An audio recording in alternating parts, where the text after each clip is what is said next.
Welcome back to Commander of the Week, the segment where I break down one commander and 5 staples that unify to make this commander shine. As the holiday season keeps coming through, we are just 1 week away from Christmas, and the Naya based commanders are out and running. As this week's commander is somebody who definitely can run, Voja, Jaws of Conclave. This legendary wolf commander is one of the most popular commanders in the format, ranked 35th in EDH Rec. So what does this commander do? Let's break him down. Voja, Jaws of Conclave is a legendary wolf. It has Vigilance, Trample, and Ward 3. Whenever this creature attacks, put X +1/+1 counters on each creature you control, where X is the number of elves you control. Draw a card for each wolf you control. It's a 5/5. It is one of the most powerful commanders due to the fact it has Ward 3 and Tramples, so it does pop off really well when it comes to synergizing it with +1/+1 counters, and especially elves, which most elves help you cast spells because majority of them are mana dorks.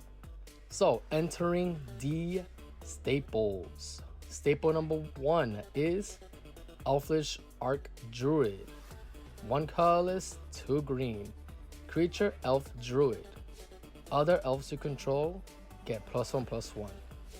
And if you tap it, you get green for each elf you control. It is a 2/2.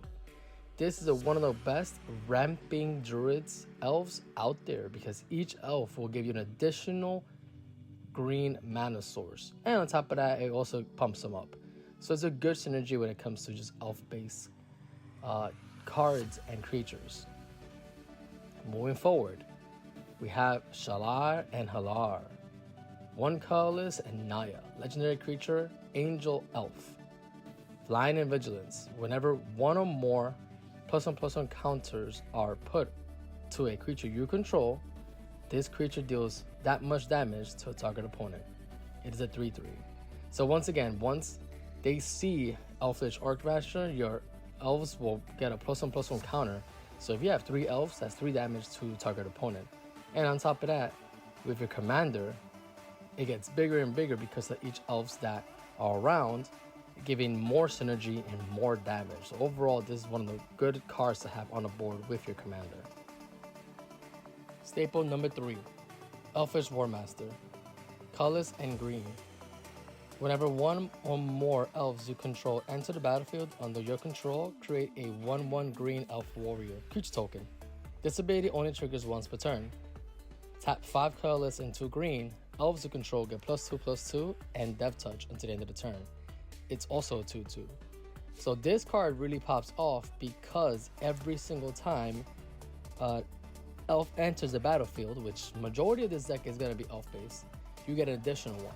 That means it also triggers your commander's ability because you get +1/+1 counters for each creature you control, where X is the number of elves.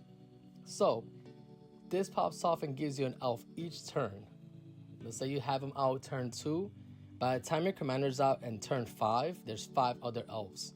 So that means there's 5 +1/+1 counters on everything, including your commander. It is flat out it's very, very powerful. Next up, staple number 4, Maskwood Nexus. 4 colorless artifact. Creatures you control are every type. The same is true for each spell you control and creature cards you own that aren't on the battlefield. You tap 3 and you tap this artifact. You create a 2/2 blue shapeshifter creature token with changeling. A very, very good engine to have cards that aren't elf be on the deck. A lot of cards that are able to synergize with this format that could definitely benefit. Like for instance, Endless Snore. If you turn Endless Snore into an elf, it's crazy how much you could do with that actual power.